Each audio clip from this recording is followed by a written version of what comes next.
Во извештајот на Тесла за работењето во 2022 година, еден пасус во прв момент остана незабележан, а тој всушност кажува многу за искуството кое компанијата го има собрано со своите електрични возила.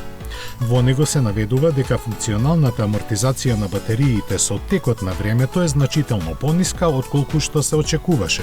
Конкретно, годините експлоатација на возилата што ги имаат произведено покажале дека капацитетот на батериите после поминати 200.000 милји, односно 320.000 километри во просек се намалува за само 12%.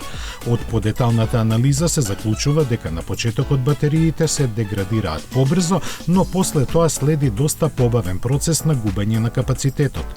Сознанијата на Тесла, која е пионер во електрификацијата, делуваат доста смирувачки на идните купувачи, бидејќи поголем дел од производителите сега за батериите нудат гаранција од 8 години или 160.000 километри, со ветување дека после тоа тие ќе задржат 70% од капацитетот.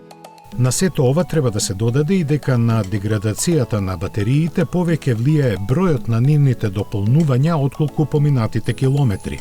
Исто така е важно и како тие се полнат преку ноќ дома или на брз полнач за кратко време.